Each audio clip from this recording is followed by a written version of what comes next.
Hi, what's up, y'all? It's poppin' this dude. About to react to this vid by Tundi. This is the very fake lifestyle of rappers. You better expose them, Tundi, okay? Because this is factual. Y'all be listening to, these songs and thinking that, oh, they got money. Oh, look in the video. Oh, they got all this jewelry and these cars and clothes and shit. Oh, they popping and they rich. They be broke, bro. I remember reading something not too long ago about DDG saying that when he got into the rap industry, he realized how broke rappers were. And he was like, wow, like, y'all making a lot less money than we make on YouTube. Like, we're making way more money over there than y'all making here. Like, this shit is crazy. So it's so interesting how people feed into this fake lifestyle and they think that these rappers got all this money and all this shit. But it's like, bro, they might even make some decent money from their tours and their streams and shit, but they have a lot of people in their pockets. They got to pay their management, their fucking label. Like, they have a lot of people to pay. And at the end of the day, they don't be having no money left over. So, yeah, let's see what he's talking about in this video, though. Let's watch. When you listen to your music... Not Slim Jesus.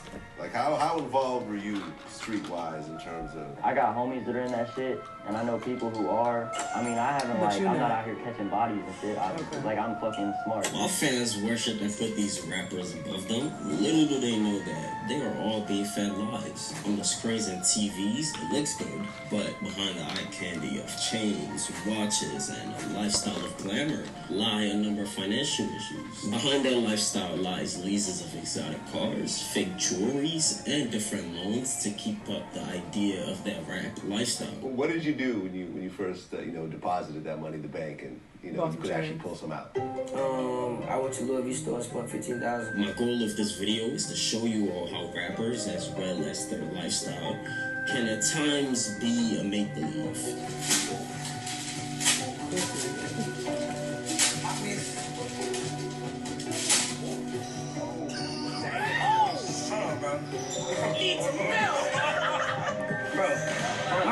Anyway, man. Anyway it goes. Still 6'9", man. Still 6'9". Anyway it goes. Jewelry is popular among hip-hop artists. This is because the various pieces of jewelry carry some sense of identity and authenticity in the hip-hop industry. This chain, Icebox, I paid 140 grand for it. Often, rappers wear dozens of jewelries to be able to fit in with their other fellow rappers. It was like a drug because literally you buy one thing and then you look at it for like a couple weeks and then it gets small. It'd be big when you first bought it, then it'll get small and then you gotta get bigger shit. Flexing isn't really an easy task because a number of jewelry experts exposed some rappers that were wearing fake jewelry. The watch not ringing. I don't know, bro.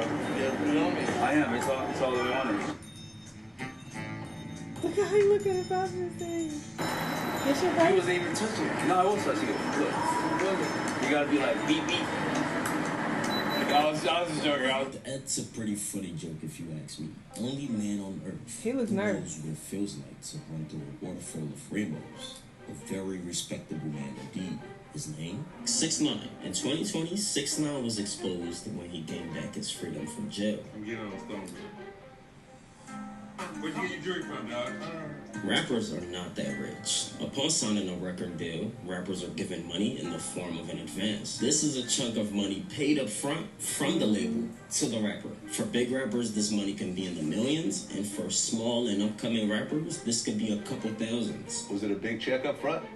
Yeah, it was a big check. The advance being a loan to the rapper, where in case of the record label, they want to make that advance money back. So record labels will often sign a rapper as an investment to double or even quadruple that advance money. The one thing that record labels have that independent artists don't is they'll get your shit on the radio. Right. They got the promo on lock.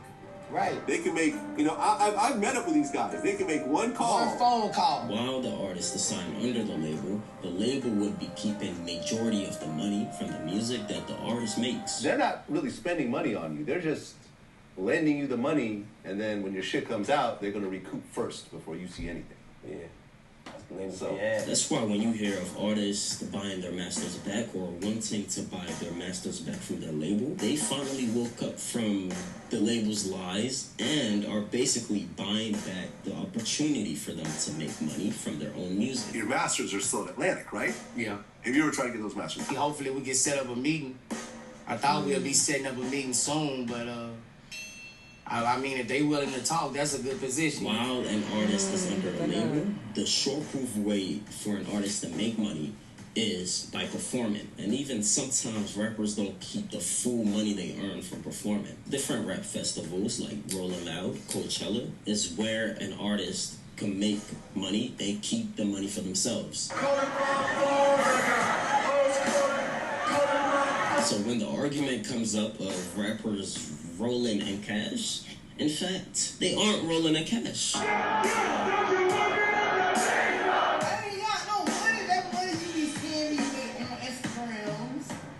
That be fake money, man. That be Instagram. prop money. And that was prop money. Like I said, I ain't got it. Even at times, those big jewelries as well as cash. Cause yeah, who the fuck is carrying around this much cash? Like, this is stupid. Nobody does this. All this shit fake. I appreciate Kodak for being honest. He said on the Instagrams that shit fake. Flaunt is also provided to them by the label. Just as rappers flex cash and jewelry that is not theirs, they are also claiming to own houses that are not theirs. A few years back, a rapper would take to Instagram to post a video of his new house, a brand new house that he had just purchased for $6 million. It's your boy Soulja Boy, man. Just saying good morning to all the fans. Spent $6 million. $6 million for the new penthouse. Not only did Soulja Boy buy that house for $6 million, the mansion also wasn't his. My house bigger than my closet bigger than your whole house, nigga. You stay in a fucking dorm, fucking apartment with nothing in it but a fucking Xbox and a computer to make your cheap ass video. After he had posted that video to Instagram, one of his loyal followers will find out that same mansion he swore to own was just an Airbnb rental that he was just staying in for the night. After Soulja got caught up with his lies, he would try to defend himself and say the mansion was his, and he was, in fact, the person that had listed the house on Airbnb for that price. Yeah, this shit on Airbnb because I own this crib and I rent it out to motherfuckers when I want to make an extra 4 bands in one day or something. Something that you never heard of. Nigga, it said $900 a night. What it... Can we trust Soulja Boy's words, though? I mean, he is, in fact, the same one that... And if you got all this money and you flexing, I'm so rich, da-da-da, why do you need to do that? If it's your actual house, why would you want to rent that to people on Airbnb and have niggas all up in your space? Why would you want to do that? Flex a stack of cash with white papers in between them. If you don't know what I'm talking about, watch this video. But let's talk about Usher. He deserves a spot in this section. Usher is an artist who is not really known for flexing. He was caught up by this woman from a strip club he went to. The woman, being a dancer in the club, would recount all her cash at the end of the night, only to find out that while Usher was in the strip club, he had been throwing fake cash the entire night. And not just any counterfeits, right? His own branded dollar bills that went by the name of Usher Bucks. And Usher is not the last person on this list. Before this whole Usher thing happened, in 2018 on an Instagram Live, Kodak will also admit to using counterfeits in pictures and videos. That be prop money. This is not my money, bro. I do not have nothing. In a video titled I Like Rapping About Guns But I Don't Live Like That, a used to be famous rapper by the name of Slim Jesus would be asked a very uncomfortable question. You know, when you listen to your music, there's a lot of street stories. Like, how involved were you street-wise in terms of... Street-wise, like, I mean, for the most part on the street shit, like, I got homies that are in that shit, and I know people who are, and people around me. I mean, I haven't, like, I'm not out here catching bodies and shit, obviously. Like, I'm fucking smart. Don't say obviously you was rapping about it. No, I'm straight. So you've never been arrested? No, I've never been arrested. As rappers and musicians talk about shooting and killing people all day, many of them, in fact, are shooting and killing anybody. Now, I'm not saying go out and kill. Please, by all means, you will get locked up. Do not kill people. My point here being, many rappers have it in their music to shoot and kill, but their actual lifestyle is contrary to that. They know the power of influence, yet continue to preach murder as well as violence in their music. We're in the times where now killing somebody and getting a kill under your belt, it's the trend and the way to be cool. The sad case being, while fans think rappers are actually living what they preach, they aren't. I guess to gain more street cred. In this story with Tyga, he claimed that he's from Compton. This is Tyga. and yes, Africano. Compton, which From is the a city valley. known for its brutal gang violence. After that, Tiger would finally admit how he had it easy growing up. Grew up, not too tough. Parents got a Range Rover, CL 600, doing it big. Not too much hard, but I'm still street.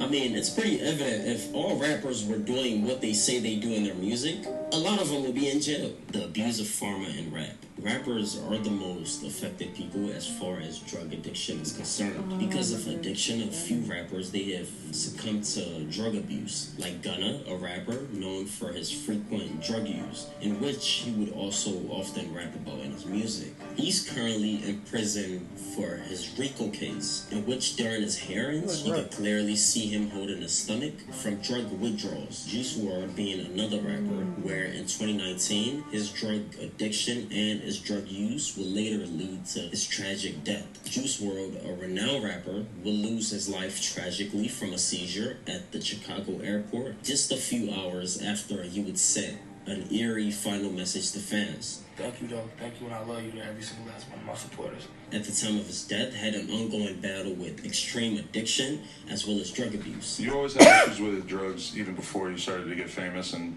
rich? Yeah, for sure. I mean, it was something that I was into early, low-key, due to music. Because, like, I was a music head, so, like, in 6th grade, 7th grade, I'm hearing songs about sipping lean. Those are, like, the real influential years. Rapper Juice WRLD is dead after suffering a seizure at Chicago's Midway Airport. Before his death, he would fly from LA to Chicago. The authorities that were... That's crazy. That actually influenced his kids to do that. Brown, they had I just don't understand. I've I've never heard a song. I mean, obviously everybody's different, but I'm just trying to comprehend that. I've never heard a song like talking about getting high and was like, yes, I want to do this too. Let me run out and get some drugs because I heard fucking Future say it. Like, you know, I just think that's crazy, but it's clearly a thing. With a bunch of drugs and guns. After the plane landed, I guess out of panic, Juice WRLD would swallow all the pills he had in hand. And due to all the pills that he had swallowed, he would start to convulse and bleed from his mouth. Just moments after that, he would be rushed to a nearby hospital, in which upon arrival to the hospital, they would pronounce him dead. Real sad story, but the best thing is that we can learn from Juice WRLD's story and apply it to our lives and be better people. It's crazy how rap over the years, they've glorified drugs and all these sorts of things to where even Juice WRLD himself, he started sipping lean in middle school, if I'm correct, because he heard Future rapping about sipping lean. Because it's music. Like I said, I don't know if I said this earlier in here or having a convo with somebody else, but hearing that music at such a young age, nigga, I was trying to sip lean in 6th grade. I make these videos so you guys could take something away from it. Best advice I could give you after this video is to stay as far as you can away from drugs. But yeah, it's so crazy how these rappers be lying about how much money they got and like on IG flexing with all this fake prop money, and y'all be watching it, eating it up like, oh my god, they so rich, I can't wait to get rich like this, look how much money they got. And it's not even their money. So respect to Kodak for saying, look, I ain't got no money, all right? That shit fake. A lot of this shit y'all seeing is fake. Like, it's crazy that people feed into it, though. Y'all let me know what y'all thought, though. Let me know what other videos you want to watch, and I'll see y'all on the next time.